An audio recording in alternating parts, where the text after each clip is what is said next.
آج کی تفسیر 11ویں پارے کے شروع سے 12ویں پارے کے ربع تک کی رہے گی۔ 10ویں پارے کے آخر میں ان منافقوں کا ذکر تھا جو اپنے کفر اور نفاق کے سبب جہاد میں شرکت سے عذر کر بیٹھے تھے۔ انہوں نے بہت سارے حیلے اور بہانے بتلا کر نبی کریم صلی اللہ علیہ وسلم سے اجازت لے لی تھی، اور کچھ ایسے بھی متکبر منافق تھے جنہوں نے سرے سے یعنی شروع سے کسی اجازت کی ضرورت محسوس نہ کی۔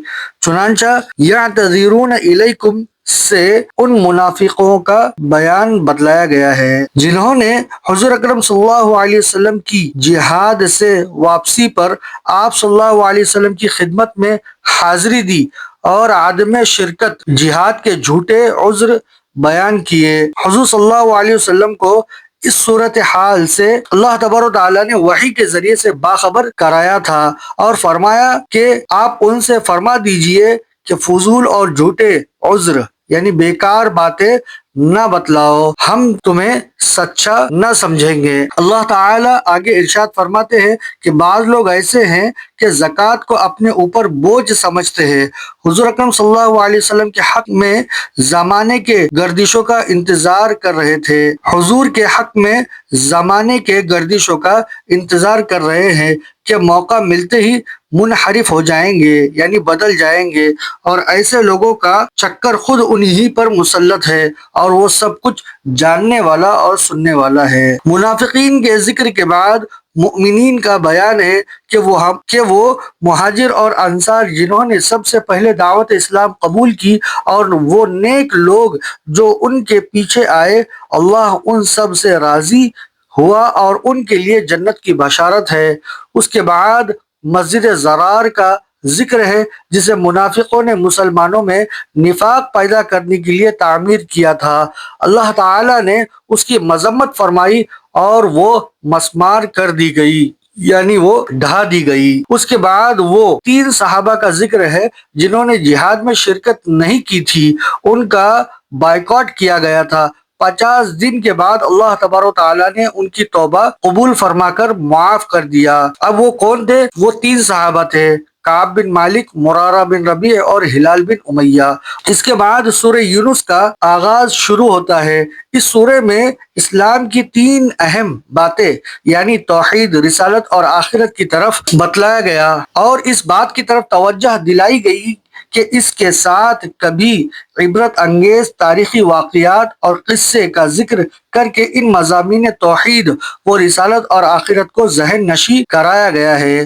چنانچہ اللہ تبارک و تعالیٰ کا ارشاد ہے کہ قرآن حکمت اور دانش کی کتاب ہے، یہ کوئی عجیب بات نہیں کہ ہم نے تم ہی میں سے ایک آدمی کو تمہاری ہدایت کے لیے نبی بنا کر تمہارے درمیان بھیجا ہے، اور ان کی ہدایت قبول کرے گا، جو ان کی ہدایت قبول کرے گا فلاح پائے گا۔ منکرین کے حق میں کوئی شفاعت کام نہیں دے گی۔ اس کے بعد اللہ تبارک تعالیٰ نے دوزخ کے عذاب سے ڈرایا، جنت کی نعمتوں کی خوشخبری دی ہے۔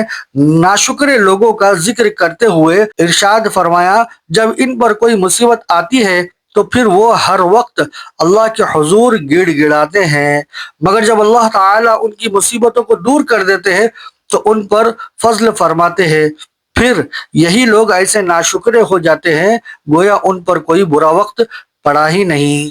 جب بھی ہمارے اوپر کوئی مصیبت آئے تو ہم صرف اللہ کو یاد نہ کریں، اچھی حال میں بھی اللہ تبارک و تعالیٰ کو یاد کرے اور برے حال میں بھی اللہ تبارک و تعالیٰ کو یاد کرے۔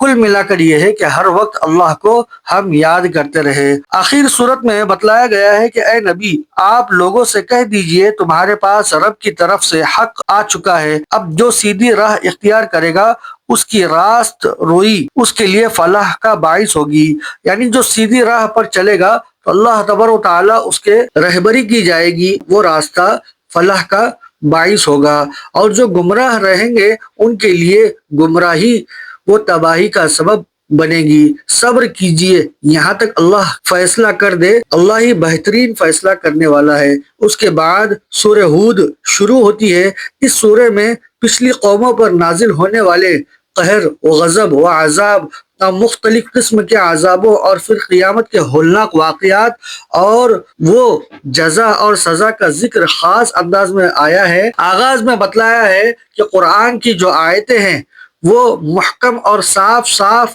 یہ بتلاتی ہے، پھر آگے چل کر یہ بھی بتلایا ہے وَمَا مِن دَابَّةٍ فِي الْأَرْضِ إِلَّا عَلَى اللَّهِ رِزْقُهَا سے فرمایا گیا کہ زمین پر چلنے والا کوئی جاندار ایسا نہیں جس کا ذکر اللہ کے ذمے نہ ہو۔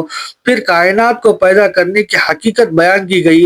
اس سورہ کے اندر اللہ نے منکروں کو چیلنج کیا، اگر تم یہ سمجھتے ہو کہ قرآن پیغمبر کی خود ساختہ کتاب ہے تو تم بھی اس جیسی صورتیں تصنیف کر کے لے آؤ، یعنی آپ بھی ایسی صورت لکھ کر لے کر آؤ، اپنے مددگاروں کو بھی ساتھ میں لے لینا، یقیناً تم ایسا نہیں کر سکو گے۔ اللہ ہم کو نعمتوں کی قدر دانی کرنے کی توفیق نصیب فرمائے اور اپنے شکر گزار بندوں میں شامل فرمائے، ہر حال میں اللہ سے لو لگانے کی توفیق نصیب فرمائے، اترانے اور غرور کرنے سے اللہ ہماری حفاظت فرمائے۔ السلام علیکم ورحمۃ اللہ وبرکاتہ۔